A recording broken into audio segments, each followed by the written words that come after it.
Indecisive as usual, standing before the drink cases in 7-Eleven. The glass doors all foggy when I open and close them, looking like my philosophy professor's glasses when he breathes to clean the lenses. I'm thinking of Lake Baikal and its Siberian nothingness. Ethnocentric of me, I know.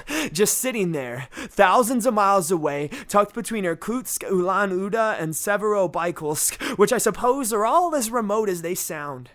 The biggest freshwater lake in the world, 20% of our unfrozen fresh surface water, roughly 1,700 species, 2/3 of which only live there, in Siberia. Nowhere enough to make Iowa feel like Manhattan and Tokyo rolled together and done up with Calcutta's makeup when it stands before the mirror every lonely Friday night. But Lake Baikal won't ever meet Iowa, or Manhattan, or even Tokyo, won't ever pass out samples of its locally famous omelet at a Tokyo fish market.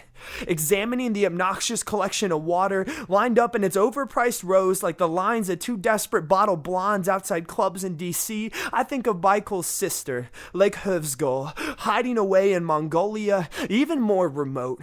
An Amish hermit moved to Missoula, protecting its endangered endemic Hövsgol graylings from the world like the desperate father who locks up his bottle blondes in baggy sweaters and trench coats and tells them the club has AIDS, syphilis, gonorrhea, and Democrats, or Republicans, or independents, or atheists, whichever he thinks she'll be most afraid of.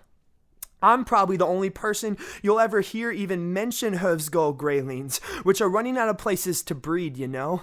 But no one talks about them, so it's like they don't really exist. Lake Vostok is buried beneath 13,000 feet of ice. That's 13 Eiffel Towers or one trip down the bar to talk with a woman bent on proving she's too good for you.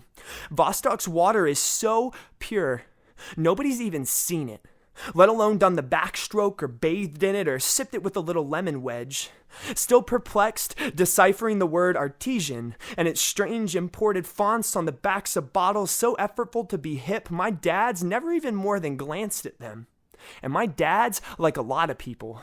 I think of Lake Malawi, which you may have heard of, but I certainly never had until I accidentally found it on Wikipedia, having stumbled down the rabbit hole of blue text links while reading about Kathmandu and Port-au-Prince. The lake has the most species of fish in any freshwater lake on Earth, over 1,000 cichlids alone. But it's literally farther away from this Metro DC gas station, crammed with its fluorescent white lights between a foreclosed grocery store and a nail salon, like a lost engagement ring under a secondhand sofa, than Paris, Sao Paulo, the fabled shores of Tripoli, the halls of Montezuma, or Timbuktu.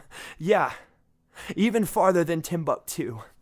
But I've never been to any of those places, or these lakes, or the countries these water brands pretend to taste like, so I buy Gatorade, the red kind, because they're out of yellow, because it doesn't waste its breath trying to convince me it has been to Maine or Wisconsin or Scandinavia, or that the Pacific Northwest water is somehow more refreshing and life-giving than Canada's or Fiji's or the taps, because I just can't see myself with or in any of these other waters, also bent on being foreign and far above the competition and everything else, with their minimalistic labels and text-based graphics and umlauts on words that aren't even German or Danish or Swedish or from whoever else uses umlauts.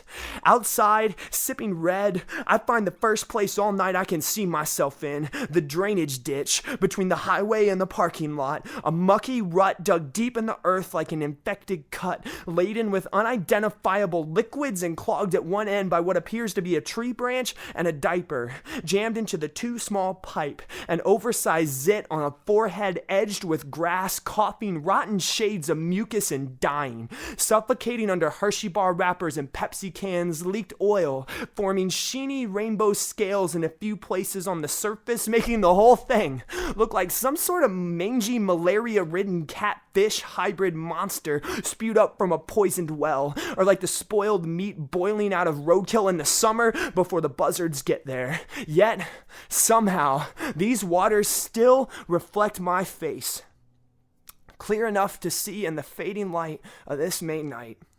All summer, this ditch lays parched and cracked, looking like the evaporated portions of the Aral Sea, a close-up of a stale French fry or Job's face before the healing.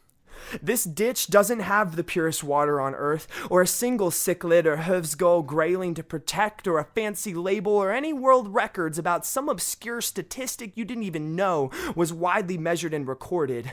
But when the September rains finally come and quiet winds and slate clouds, like a shipment of vaccines pulling into port at the last possible second, or like the feeling of Gatorade or the store brand or even the tap on your lips, it will be ready to do what the builder dug it for, like it's done since he finished the store, carrying gallons upon gallons, night and day, back to the Potomac. It does more work around here than anybody.